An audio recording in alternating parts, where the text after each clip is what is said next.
Working mayor na nga si Mayor Isko Moreno matapos ang inauguration nito. Samantala, habang nag-iikot nga si Yorme sa Maynila upang masigurado na wala ng minor sa mga disoras ng gabi, ay nakita nito ang mga papalabas ng mga trabahador sa opisina sa isang building sa nasabi nga pong lungsod ng Maynila. At game na game naman si Yorme na nagpaunlak ng groupie at hindi lang yan, kinausap niya din ang mga nasabing empleyado upang masigurado ang kanilang safety habang nasa lungsod sila ng Manila area. Kaya naman maraming mga taga Maynila ngayon ang natutuwa dahil safe na naman nga daw ang nasabi nga pong lungsod sapagkat bumalik ang kanilang matapang at talaga namang 24/7 na nagtatrabaho na si Yorme o kilalang si Yorme Isko Moreno. At hindi lang yan dahil marami nga na inaasikaso ngayon si Mayor Isko Moreno matapos ang kanyang panunumpa at formal na pag-upo na muli bilang mayor ng Maynila. Samantala, isa sa naging problema ngayon ng Maynila ay sa matinding basura na kanilang kinakaharap. Pati na rin ang mga minor na nasa lansangan.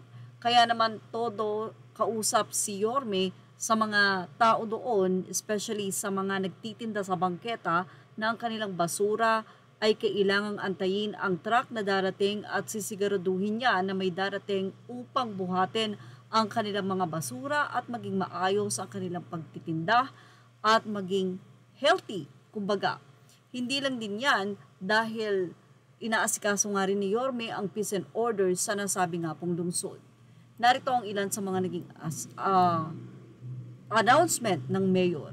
Inanunsyo natin kaninang 12:10 ng tanghali sa isinagawang emergency broadcast na isa sa ilalim natin ng lungsod ng Maynila sa state of health emergency dahil sa lumalalang problema ng basura.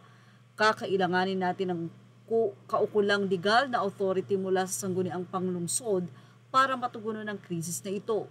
Dahil ang krisis sa basura ay may domino effect sa iba't ibang suliranin, kailangan natin itong tugunan sa lalong madaling panahon.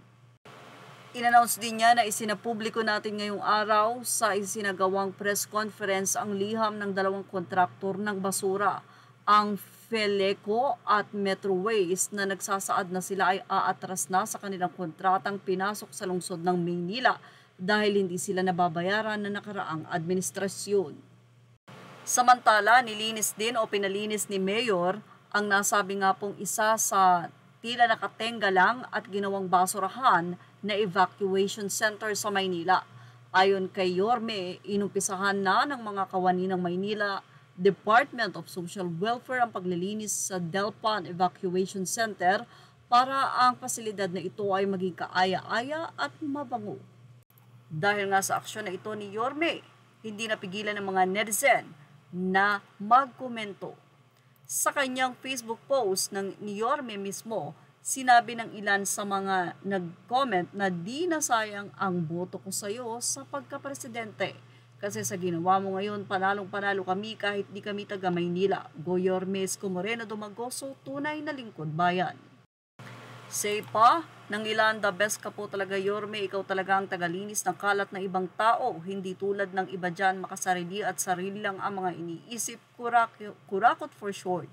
Kung president sana, di ba mas maganda? Dahil buong Pilipinas ang malinis.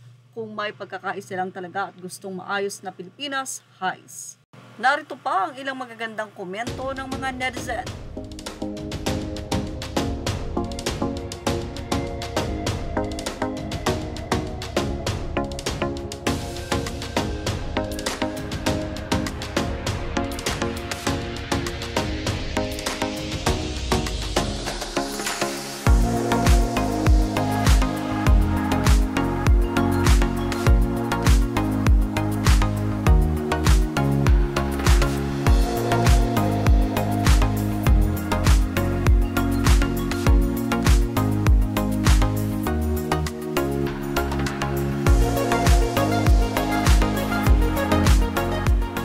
Watching, images are all credit to the rightful owners. Please like, share, and subscribe.